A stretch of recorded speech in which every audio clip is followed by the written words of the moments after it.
Frankenstein, or The Modern Prometheus, by Mary Wollstonecraft, Godwin, Shelley. Chapter 8. We passed a few sad hours until 11 o'clock, when the trial was to commence. My father and the rest of the family being obliged to attend as witnesses, I accompanied them to the court. During the whole of this wretched mockery of justice, I suffered living torture. It was to be decided whether the result of my curiosity and lawless devices would cause the death of two of my fellow beings, one a smiling babe full of innocence and joy, the other far more dreadfully murdered, with every aggravation of infamy that could make the murder memorable and horror. Justine also was a girl of merit and possessed qualities which promised to render her life happy. Now all was to be obliterated in an ignominious grave, and I the cause. 1,000 times rather would I have confessed myself guilty of the crime ascribed to Justine, but I was absent when it was committed, and such a declaration would have been considered as the ravings of a madman and would not have exculpated her who suffered through me. The appearance of Justine was calm. She was dressed in mourning, and her countenance, always engaging, was rendered, by the solemnity of her feelings, exquisitely beautiful. Yet she appeared confident in innocence and did not tremble, although gazed on and execrated by thousands, for all the kindness which her beauty might otherwise have excited was obliterated in the minds of the spectators by the imagination of the enormity she was supposed to have committed. She was tranquil, yet her tranquillity was evidently constrained, and as her confusion had before been adduced as a proof of her guilt, she worked up her mind to an appearance of courage. When she entered the court, she threw her eyes round it and quickly discovered where we were seated. A tear seemed to dim her eye when she saw us, but she quickly recovered herself, and a look of sorrowful affection seemed to attest her utter guiltlessness. The trial began, and after the advocate against her had stated the charge, several witnesses were called. Several strange facts combined against her, which might have staggered anyone who had not such proof of her innocence as I had. She had been out the whole of the night on which the murder had been committed, and towards morning had been perceived by a market woman not far from the spot where the body of the murdered child had been afterwards found. The woman asked her what she did there, but she looked very strangely and only returned a confused and unintelligible answer. She returned to the house about 8 o'clock, and when one inquired where she had passed the night, she replied that she had been looking for the child and demanded earnestly if anything had been heard concerning him. When shown the body, she fell into violent hysterics and kept her bed for several days. The picture was then produced which the servant had found in her pocket, and when Elizabeth, in a faltering voice, proved that it was the same which, an hour before the child had been missed, she had placed round his neck, a murmur of horror and indignation filled the court. Justine was called on for her defense. As the trial had proceeded, her countenance had altered. Surprise, horror, and misery were strongly expressed. Sometimes she struggled with her tears, but when she was desired to plead, she collected her powers and spoke in an audible although variable voice. "God knows," she said, "how entirely I am innocent. But I do not pretend that my protestations should acquit me. I rest my innocence on a plain and simple explanation of the facts which have been adduced against me, and I hope the character I have always borne will incline my judges to a favorable interpretation where any circumstance appears doubtful or suspicious." She then related that, by the permission of Elizabeth, she had passed the evening of the night on which the murder had been committed at the house of an aunt at Chain, a village situated at about a league from Geneva. On her return, at about 9 o'clock, she met a man who asked her if she had seen anything of the child who was lost. She was alarmed by this account and passed several hours in looking for him, when the gates of Geneva were shut, and she was forced to remain several hours of the night in a barn belonging to a cottage, being unwilling to call up the inhabitants, to whom she was well known. Most of the night she spent here watching. Towards morning she believed that she slept for a few minutes. Some steps disturbed her, and she awoke. It was dawn, and she quitted her asylum, that she might again endeavor to find my brother. If she had gone near the spot where his body lay, it was without her knowledge. That she had been bewildered when questioned by the market woman was not surprising, since she had passed a sleepless night and the fate of poor William was yet uncertain. Concerning the picture she could give no account. "I know," continued the unhappy victim, "how heavily and fatally this one circumstance weighs against me, but I have no power of explaining it, and when I have expressed my utter ignorance, I am only left to conjecture concerning the probabilities by which it might have been placed in my pocket. But here also I am checked. I believe that I have no enemy on earth, and none surely would have been so wicked as to destroy me wantonly. Did the murderer place it there? I know of no opportunity afforded him for so doing, or, if I had, why should he have stolen the jewel, to part with it again so soon? I commit my cause to the justice of my judges, yet I see no room for hope. I beg permission to have a few witnesses examined concerning my character, and if their testimony shall not overweigh my supposed guilt, I must be condemned, although I would pledge my salvation on my innocence.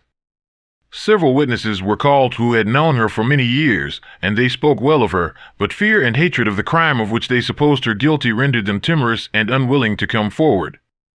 Elizabeth saw even this last resource, her excellent dispositions and irreproachable conduct, about to fail the accused, when, although violently agitated, she desired permission to address the court.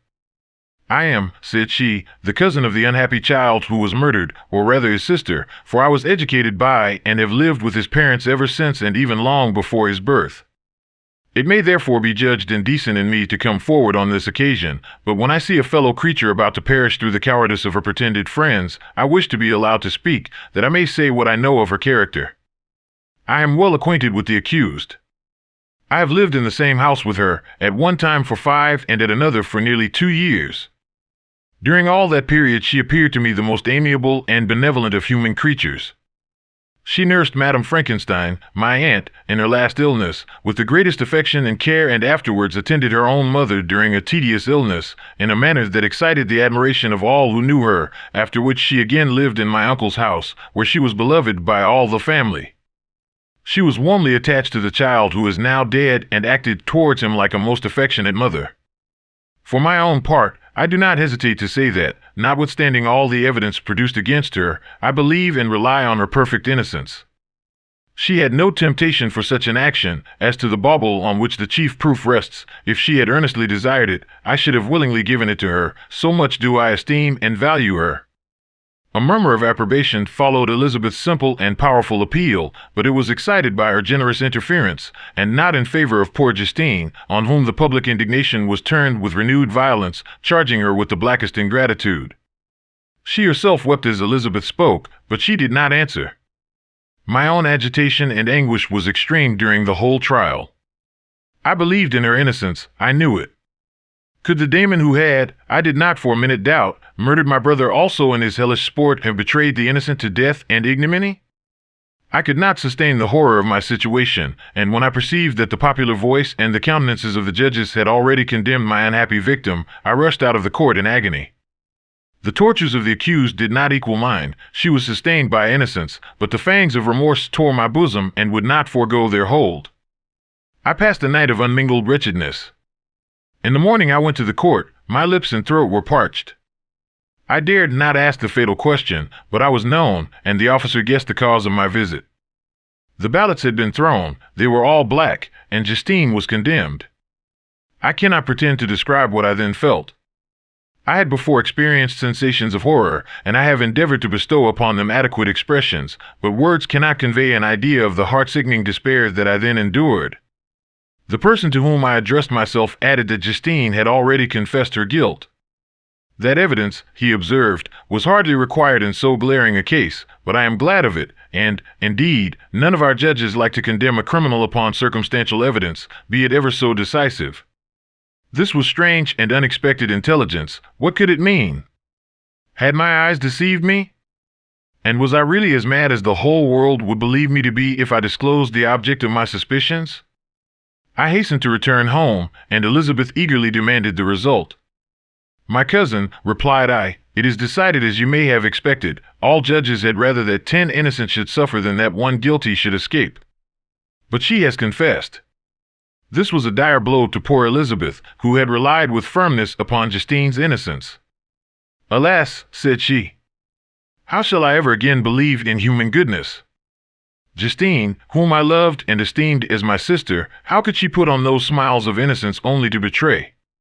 Her mild eyes seemed incapable of any severity or guile, and yet she has committed a murder."